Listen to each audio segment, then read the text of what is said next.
حضرت علی رضی اللہ تعالی عنہ کا قول ہے رمضان کی اہمیت کے بارے میں۔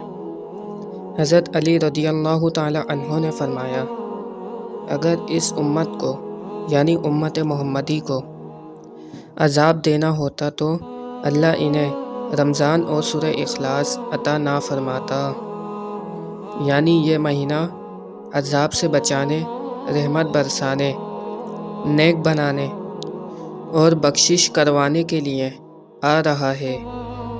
اب اس کی تیاری کیسے کریں؟ اس میں کیا کام کریں؟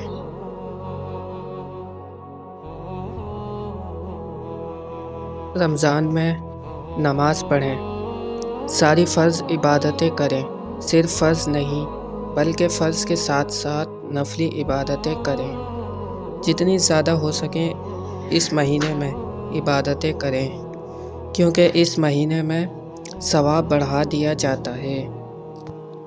اس پر حضور پاک صلی اللہ علیہ وسلم نے فرمایا، حدیث پاک کا مفہوم ہے کہ فرض کا ثواب 70 گنا بڑھا دیا جاتا ہے، نفل کا ثواب فرض کے برابر کر دیا جاتا ہے، ہر سجدے پر 1500 نیکیاں دی جاتی ہیں، ہر سجدے پر جنت میں ایک محل بنا دیا جاتا ہے۔ رمضان میں کرنے والے کام۔ رمضان میں کیا کرنا ہے؟ رمضان میں نیکیاں کرنی ہیں، گناہ سے بچنا ہے۔ 11 مہینے گناہ کر کے جو عادت بن جاتی ہے، شیطان کے بند ہونے کے باوجود گناہ جاری رہتے ہیں، اس سے بچنا ہے، کیونکہ رمضان میں عذاب بھی بڑھا دیا جاتا ہے۔ حضرت علی رضی اللہ تعالی عنہ کا قول ہے، آپ نے فرمایا، میں نے ایک بار ایک قبر والے کا حال دیکھا، اس پر عذاب کیا جا رہا تھا۔ وہ کہنے لگا، اے علی میری سفارش کریں۔ آپ نے اپنے ہاتھ اٹھائے اور کہا، اے اللہ اسے بخش دے۔ تو ارشاد ہوا، علی اس کی سفارش نہ کریں۔ آپ نے وجہ پوچھی تو ارشاد ہوا، یہ آدمی رمضان کے روزے تو رکھتا تھا مگر رات کو گناہ سے باز نہ آتا تھا، اس لیے رمضان میں روزے رکھ کر گناہ سے بھی بچنا ہے۔ لوگوں کی تیاریاں کہ پوری رات کرکٹ کھیلنا ہے، پورا دن روزے رکھ کر سونا ہے، افطاری میں کیا کھانا ہے، سحری کہاں کرنی ہے اور کیا کھانا ہے۔ تاجر حضرات جو بزنس مین ہیں وہ مال جمع کر رہے ہوں گے، کیا بیچنا ہے، کیسے بیچنا ہے، کتنا فائدہ ہوگا۔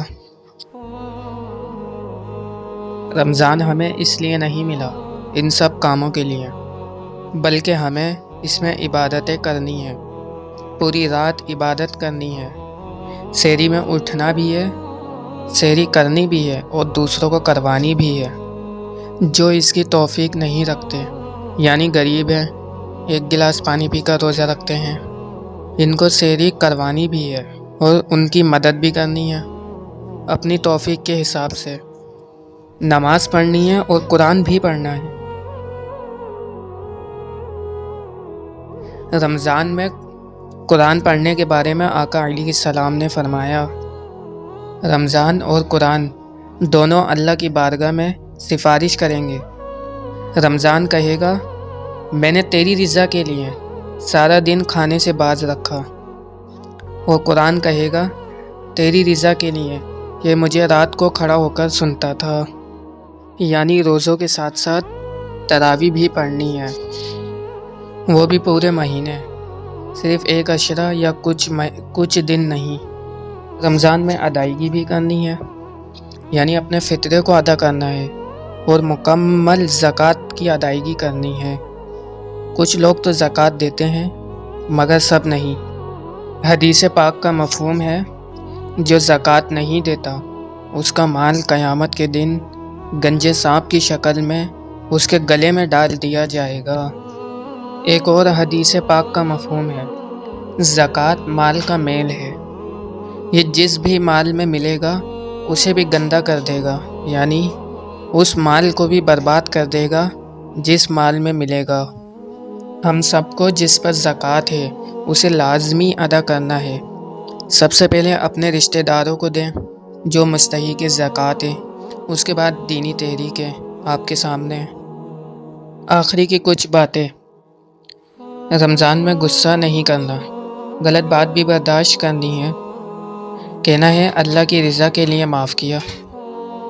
آپ صلی اللہ علیہ وسلم نے فرمایا، تو اللہ کے بندوں کو معاف کر، اللہ تجھے معاف فرمائے گا۔ ہر اس چینل اور خبر سے دور رہنا ہے جو عورتیں سنا رہی ہوتی ہیں، یعنی جس میں عورتیں ہوتی ہیں، اور غیبت نہیں کرنی، چاہے کسی ادارے کی ہو یا کسی بندے کی، اور اس سے دور رہنا ہے جو ہر وقت ہر بندے کے ہاتھ میں ہوتا ہے، کیونکہ موبائل ہی گناہ کا سبب بنتا ہے۔ موبائل کے ذریعے سے گناہ زیادہ ہوتے ہیں۔ اس رمضان میں اللہ اپنی امت کی خیر فرما، بھرپور طریقے سے ہمیں نیکیاں کر کے صالحین میں داخل ہونے والا بنا۔ تمام مسلمانوں کی خیر فرما، جہاں کہیں بھی ظلم ہو رہا ہے سارے مسلمانوں کی خیر فرما، ہم سب کو صحیح طریقے سے رمضان گزارنے والا بنا۔ آمین۔